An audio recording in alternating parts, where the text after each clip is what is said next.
Let me ask you a question. What is the best meal you've ever had? If you had to answer that question, maybe it's some kind of memory you had just in your family room, dining with your family and friends around your kitchen or dining room table, or maybe it's a special holiday like Thanksgiving or Christmas event that you'd say, "Oh, that was the best meal I ever had," or maybe it was like a special birthday or a vacation. I've never been on one of these, but people go on these all-inclusive trips where they get all-you-can-eat food. Maybe it was something like that. You'd say, "Oh, yeah, that was the best meal I ever had," or maybe it was a combination of meals, or maybe it was like an anniversary or something. I was thinking about that this week, and my best meal that I ever had was a meal that I didn't even eat any food. And I'll tell you why. So this happened about a little over 35 years ago. And I was in college. And my roommate, I was looking for him one day. And back then, we didn't have cell phones. This was before cell phone era. And so, if you needed to find someone, you would just kind of walk around campus trying to find people. You'd go to different places. And so I went into the library because my roommate was a pre-med student. He spent a lot of time in the library. And he was sitting at a table with some other people. And one of those people was someone, it was a female, that my roommate kind of had his eyes on. They had kind of hung out for a few times, but they weren't like dating or anything. And she caught my attention, this lady. Her name is Joanne. She ended up being my wife. But so this is what happened. So later, I don't know, it was a day or two later, I ran into her. I'm like, "Hey, you want to meet me sometime in the cafeteria for dinner?" And so she's like, "Sure." So we set a day to meet in the cafeteria for dinner. But it just so happened that on that particular day, my roommate had asked me to eat dinner with him in the cafe. Well, I didn't want him to tip him off that I was kind of going after the same person he was going after. So I went with him to dinner, and then later I had set up this meeting to meet Joanne for dinner. So we sat there, and she awkwardly ate in front of me while I just watched her. But that meal, which happened about 35 years ago, was a meal that started this change of the trajectory of my life. And I wouldn't be here today without that person in my life, my wife, who we've been married for now, it's going to be 34 years. We got married a year and a couple months after we first had that meal together where she ate and I watched. So anyway, that was my best meal of my life that I think was in any way, I mean, even though I didn't eat, it was the most significant meal that caused my life to change for the better. And today, just like that meal changed the trajectory of my life, we're going to talk about a meal that Jesus had that changed the trajectory of the human race. And it's a meal that we know as the Last Supper. We just watched a video where it's kind of talking through the Bible passage that we're going to look at today. And we're going to look at, I think, some important lessons. And you probably all of us have heard this story before of the Last Supper, but we're going to talk about 3 lessons I think we can get out of this story that maybe you haven't thought of before. So I'm entitling this Lessons from the Last Supper. Now, some of you may be new to the Bible. You may be new to the teachings of Christ. And I want to just give you a quick overview because it's kind of important to understanding this particular story about Jesus and the Last Supper. So here's some numbers that we're going to put on the screen, okay? It's important to try and understand. People look at the Bible and they're new to following Jesus, and they don't realize how the Bible is organized. And they think the Bible is organized kind of like a regular book where, it has one author who writes it and has like this, storyline that happens in one short period of time. Well, the Bible's different. The Bible's not really one book. The Bible is a collection of 66 ancient books that were written by 40 different authors over, get this, a time span of 1,500 years. And it's divided into two sections, which we call the Old Testament and the New Testament. And the Old Testament is about God's relationship to the nation of Israel.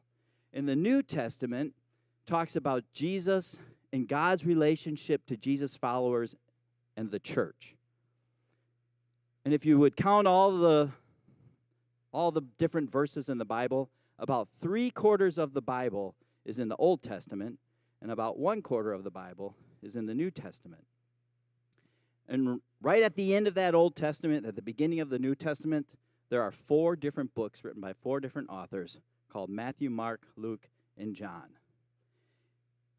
And these books specifically tell the story of Jesus.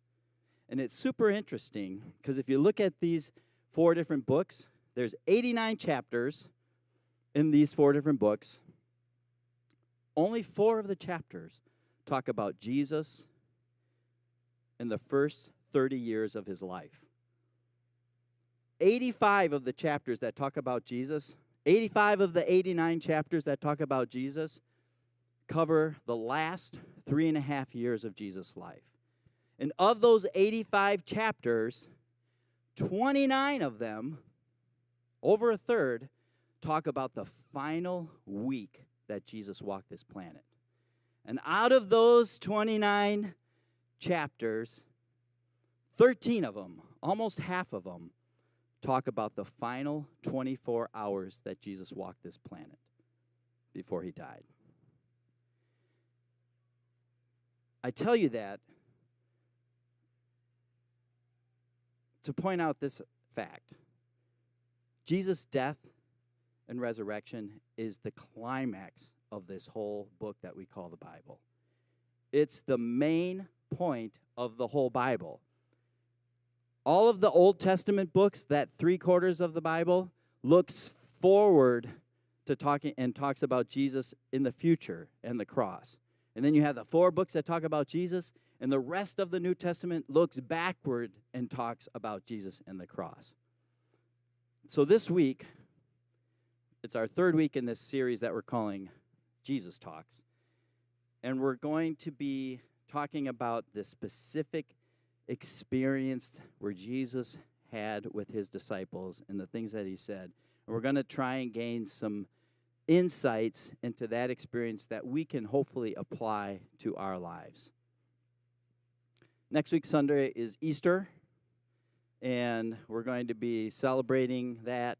We have a special day planned. Hopefully, I don't know if you've heard about this or got a text, but we're going to have a special Easter breakfast. You're all invited to. It's just the cost isn't going to be a donation. But we want to make Easter because Easter is the focal point of Christianity.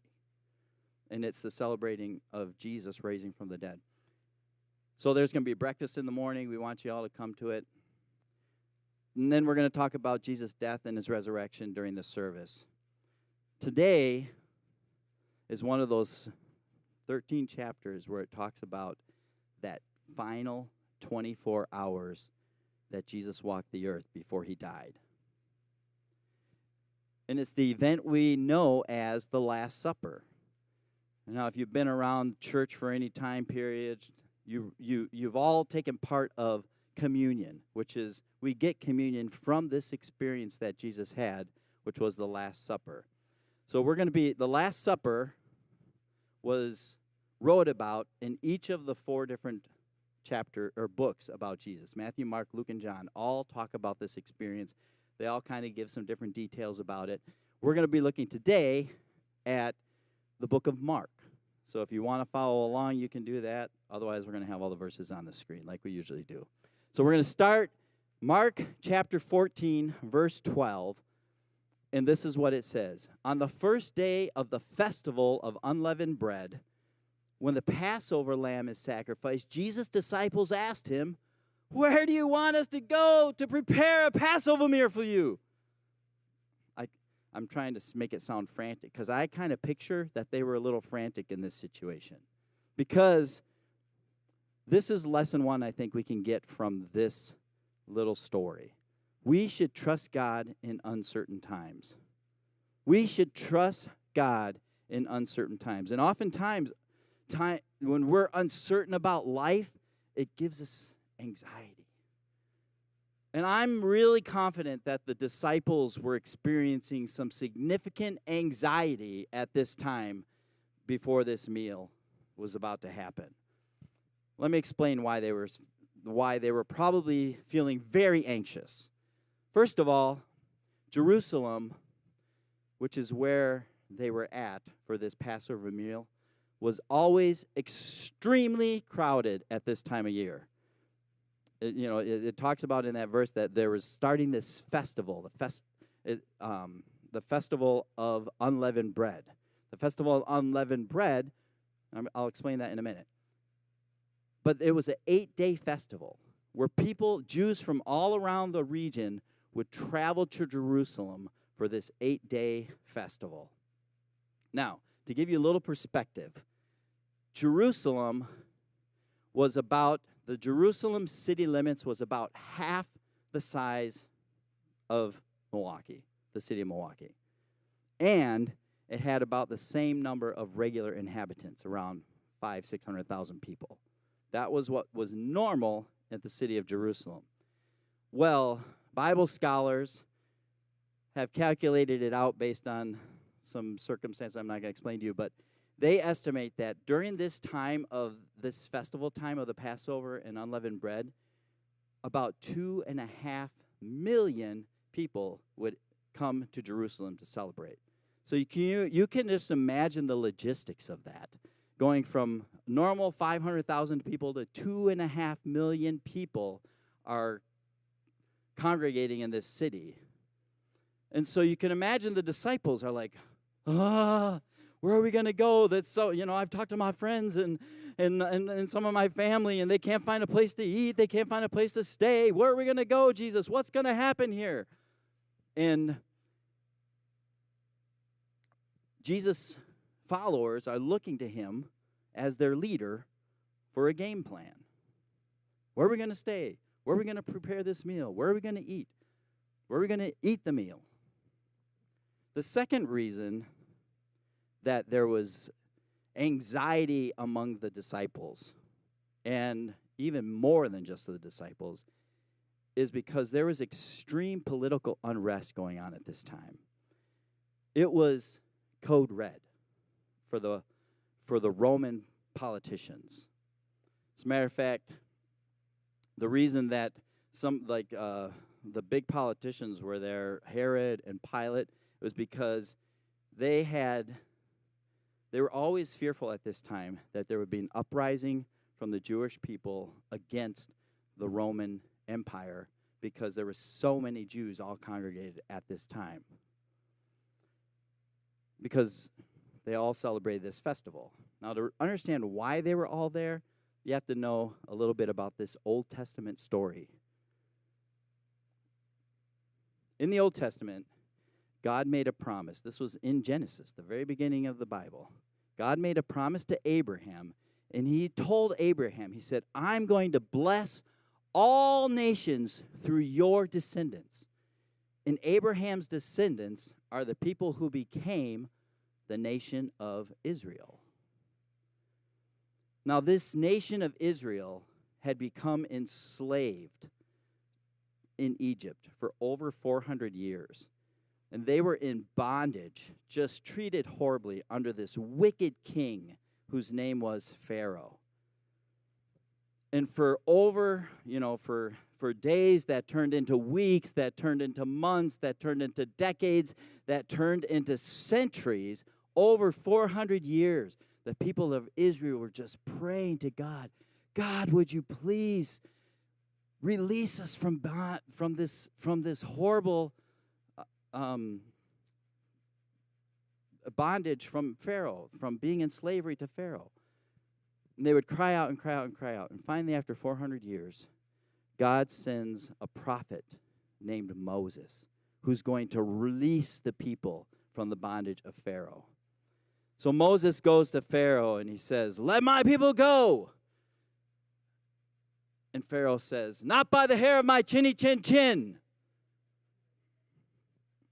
Wait, that's a grandfather story. I lost my place a minute. No, Pharaoh says, "No way, Jose, I'm not going to let your people go. That's not going to happen. You might as well not even ask."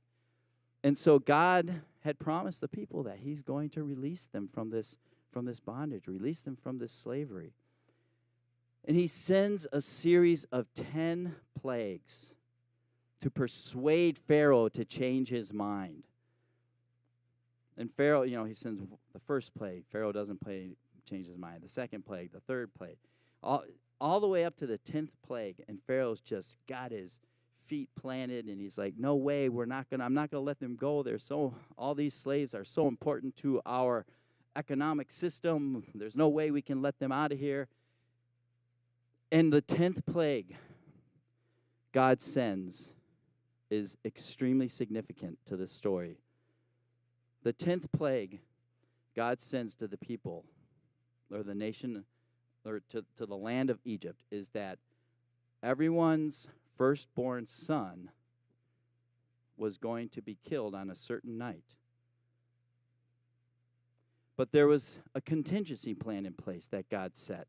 He said, anyone who would sacrifice a pure, spotless lamb and take the blood of this lamb and put it over their doorpost, they would be passed over by the angel of death. That's where we get the name Passover. They would be passed over from this angel of death. So that night that was chosen, that everyone had to decide, are they going to trust God and put this lamb's blood on their door? All the people who had the lamb's blood of the door, the angel of death came by and passed over their door and went to the next door. And anyone who didn't have that blood of the lamb over their doorpost, their firstborn died. Well, so many people in the land died. All of the Egyptians who didn't believe this was true, their firstborn sons died. And finally, Pharaoh says, "Okay, you can go. I can't handle this anymore after these 10 plagues." Well, after this nation of Israel was released and they left Egypt and they went to Jerusalem, from that point on, they would celebrate the freedom that God gave them through this Passover meal, celebrating how they were passed over, their ancestors were passed over when they trusted God and put the blood of the lamb on there. So this Passover meal became an annual event. And it was almost 1,600 years after that happened that we find Jesus celebrating this Passover meal with his close followers, the disciples. Now here's where our story of unrest and anxiety among the disciples starts to make a whole lot of sense. Rome was this superpower that at the time of Jesus, many of the disciples and many of the Jewish people felt like, because Rome was so oppressive, they were correlating the oppression of Rome to the oppression of Egypt over the nation of Israel. And so many people were praying for this Messiah. They were praying for a Messiah, a deliverer who would come and deliver the Jews from the oppression of the Roman people. And so these Roman officials, Pilate and Herod, would always come during this time to just make sure there wasn't going to be any uprising. Because they thought, the potential for this rebellion could be so great since so many Jewish people were in the city. And word had spread that this Jesus from Nazareth was the Messiah. He was the one that was the chosen person to relieve the people from this nation, from the Roman Empire. This week my wife and I were watching this movie that came out a while ago called Hunger Games. And it's kind, if you've watched it, it's about this story of this oppressive government who is oppressing their people. But as I was watching it, something caught my attention this time that didn't catch my attention last time. Because you have in the movie, there's this guy, his name is President Snow, and he's just this evil person that is oppressing the people. And he's talking about this potential uprising that the people are going to have against them. And he says, hope is the only thing stronger than fear. A little hope is effective. A lot of hope is dangerous. And that's how the Roman leaders felt with the Jewish people. They were getting so hopeful that this Messiah was coming and that his name was Jesus. There was all this unrest. And even Jesus' close followers were thinking, he's the Messiah. He's going to release us from the bondage from this Roman Empire. And these Roman leaders, they knew that all Jesus had to do was call for arms, and he would have found plenty of people ready to fight for the freedom of the nation of Israel. And these people, the nation of Israel, they just felt like, just like God had used Moses for this miraculous escape from the oppressive tyranny of Pharaoh, the Jewish people were praying that God would bring a second Moses. And they thought that it was going to be Jesus, and he was going to be the Messiah. That's why on Palm Sunday, you hear the story of all the people were praising him as he walked into the city, because they thought, this is it. This is it. This is our person who's going to bring us political deliverance.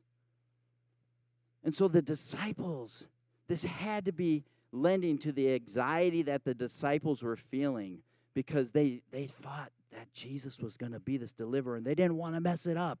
So they come to Jesus, and they're like, Jesus, what should we do next? We don't want to mess up the timing. But they were in expectation that this battle was coming, and somehow God was going to miraculously remove this nation from the tyranny and the oppression from the Roman government.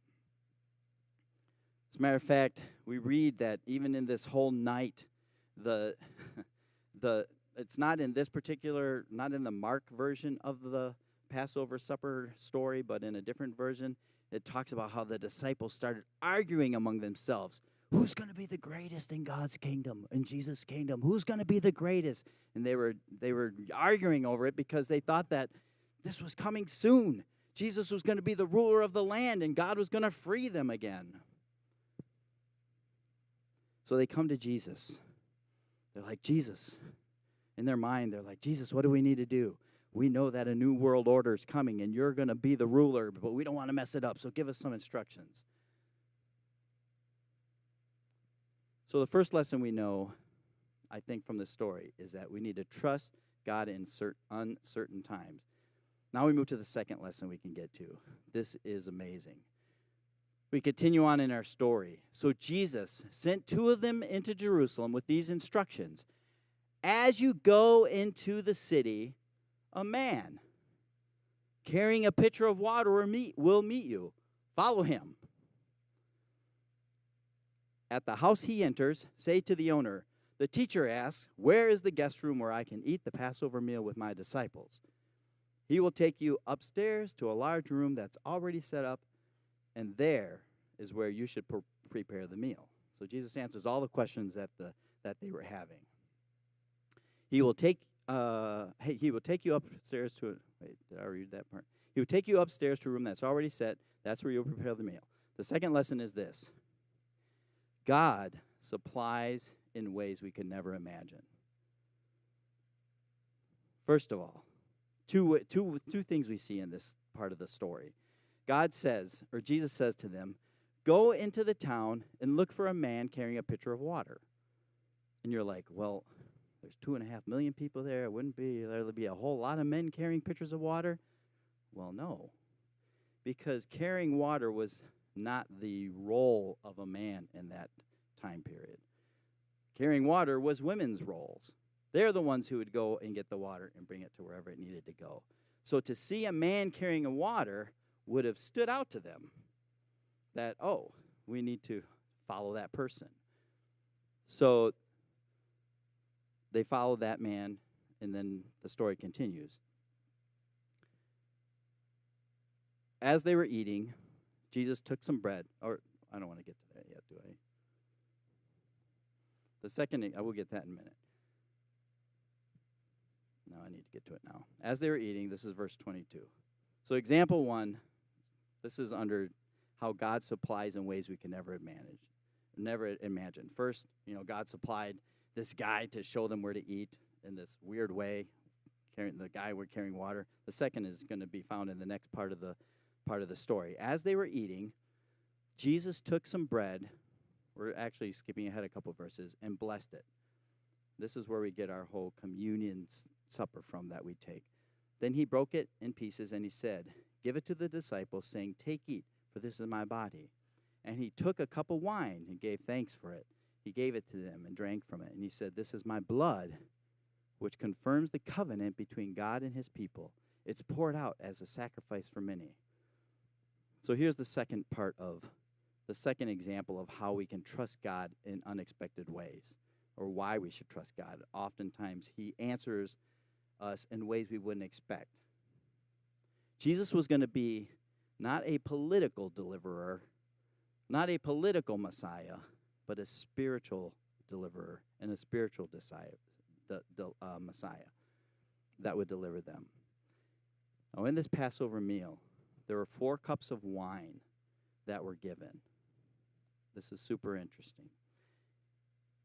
The first, they were given throughout the Passover meal. And each of these glasses of wine would stand for 4 promises that God gave the people of Israel when they were being released from Egypt. The first glass of wine, it was called the cup of sanctification. And it's where God made the promise to the people of Israel. He said, "I will bring you out from under the burdens of the Egyptians." And so the host would hold up that first glass of wine, and he would say, "This is a reminder of God's blessing, that he brought us out from the burdens of the Egyptians." And then there would be a second glass of wine that was called the cup of judgment. And that's where Jesus said, "I will rescue you from their bondage." And the host would remind the people that God used these plagues to release them from the bondage that they were under in Egypt. And then the third cup of wine the host would take, and this was called the cup of redemption. And this is where God told the people before he released them from Egypt, he said, "I will redeem you." This was the third promise. "I will redeem you with an outstretched arm."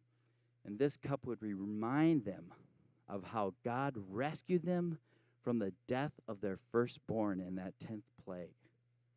And this third cup is the cup that Jesus was holding when he said to the disciples, "This is my blood.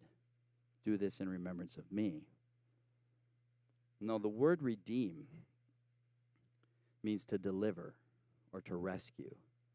Like when you redeem a coupon, you're delivered or rescued from the full payment of that thing you're going to purchase, right?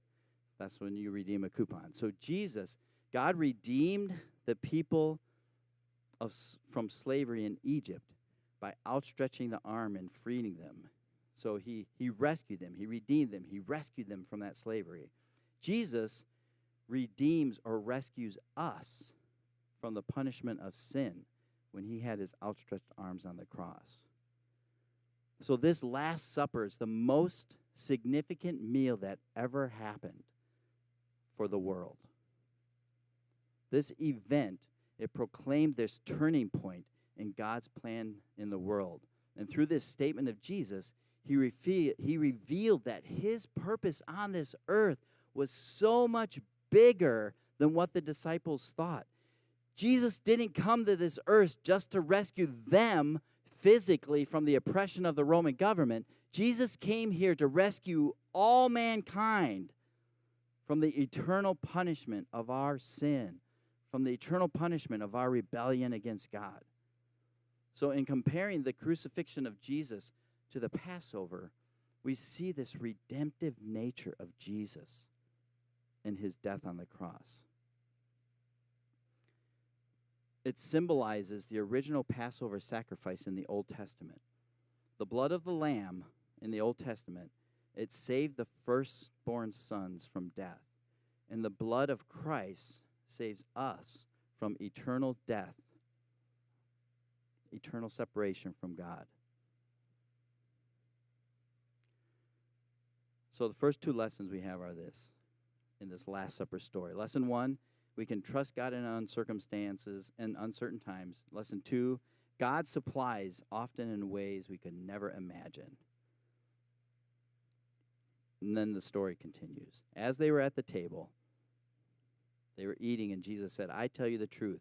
One of you eating with me here will betray me. Now we know that that person was a man named Judas. Greatly distressed, each one of the people around the table are asking, is it me? Is it me? Is it me? Am I the one? Am I the person that's going to betray you? Like, none of them suspected each other or themselves. They're all wondering, like, well, who's this going to be? Judas knew. But he still asked the question. He replied, it is one of you 12, Jesus is talking about, it is one of you 12 who is eating with me. For the Son of Man must die, as the Scriptures declared long ago, but how terrible it will be for the one who betrays him. It would be far better for that man if he had never been born. Lesson 3 is this. We should pursue people even when future hurts are guaranteed. We see that's how Jesus treated Judas.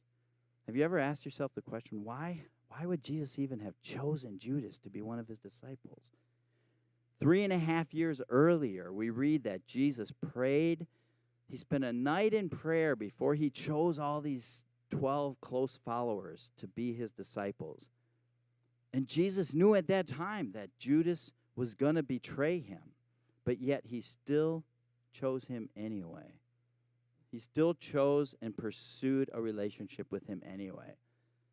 And I think there's two reasons. One is to fulfill the Old Testament prophecy that happened like 550 years before this. There's a book called Zechariah in the Old Testament where it foretells this whole situation that's going on with Judas and the betraying of Jesus. So he did it, one, to fulfill that prophecy, but two, I think, is where it can be much more practical for you and I. Jesus wanted to show us that true love is vulnerable. True love is vulnerable. You know, we all go through strained relationships. Any relationship we have is going to be strained. And, you know, if you're married for any, you know that you go through strained times in your marriage. If you're dating, after you've been dating for a while, you know that that's going to bring you strain. Friendships, neighbors, co-workers, any relationship we have is going to go through strain. But God wants us to move towards people, even though we know that it's going to probably lead to a future hurt. It's going to probably lead towards strain because all of our relationships do. I've talked to people before, and you've probably talked to people like this too. They come up with these complex coping mechanisms to deal with people so that they can avoid hurts. We don't want to be hurt. And the reality is this. All of our relationships are going to lead to disappointments. All of our relationships are going to lead towards unmet expectations. True love is always going to lead towards heartbreak at some point in the relationship. And Jesus knew that his heart was going to be broken by his relationship with Judas. But he pursued that person anyway. He pursued him anyway. As a matter of fact, we know from one of the other accounts of this story, as they were sitting around you've all seen that picture of the Last Supper from that famous artist. What's his name? Yeah, Michelangelo? Yeah. And you look at that picture, and they're all like posing for a camera behind a table. And that's not how it was. These tables were more like a U-shaped. And at the head of the, like in the center was whoever was going to be the host of the Passover, which in this case was Jesus. And then it was always a place of honor to have one person on the right, or, for the person on the right of that host and the person on the left. Well, Jesus chose John to be on his right, one of his closest friends. And the person on his left was Judas. Jesus was reaching out to him, even up to that point, showing his love and compassion for Judas. Because he wants that example to be for us, to move towards people, even though we know they're going to bring us future hurts. When two people get married, we've all been to weddings, and oftentimes at a wedding, the vows that people give to each other is something like this: for better or for worse, I take you to be my husband, or for better or for worse, I take you to be my spouse. And I think what we really mean is, or sometimes we would say, for richer or for poorer, I take you to be my spouse. And I think we really mean for richer or for richest. Like we don't like that poor part. Like, in case you're rich, or even if you win the lottery, then. But because we get married and we pursue these relationships with people, and we have this ideal in our head of what that person's going to be like. And always, the ideal we have in our head is different from the reality or the real of that person, right? We get married, we get engaged to an ideal person, but we marry a real person.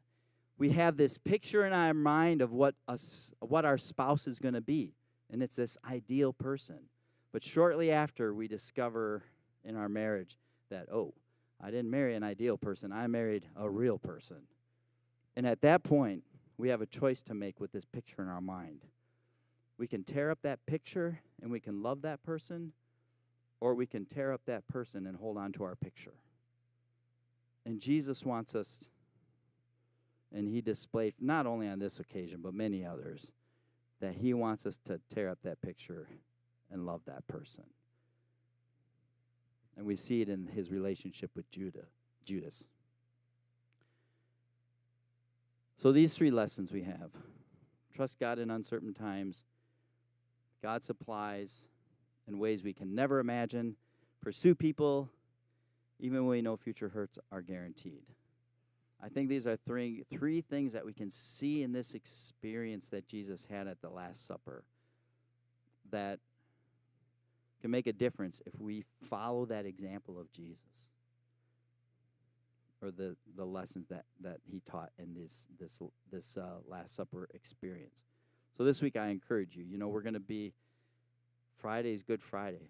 Thursday is the day that Jesus had the Last Supper, and it was the night before he would be crucified on Friday, sometime between 3 and 5 in the afternoon.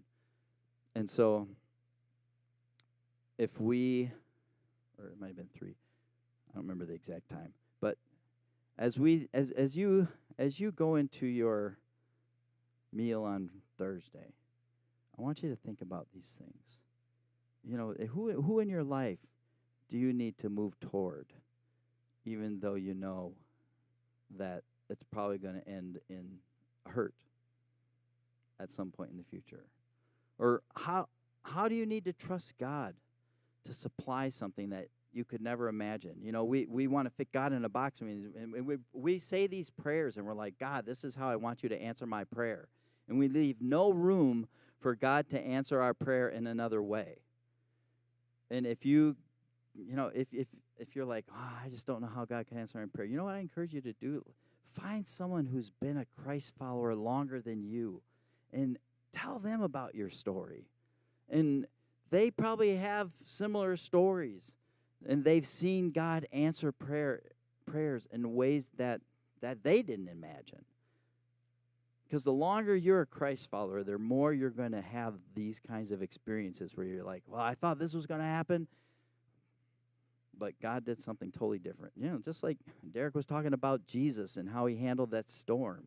That the disciples, they didn't know what was going to happen. They didn't know Jesus was going to calm the storm, but they're just like, Jesus! us. It was another time of anxiety. We're like, we don't know what to do.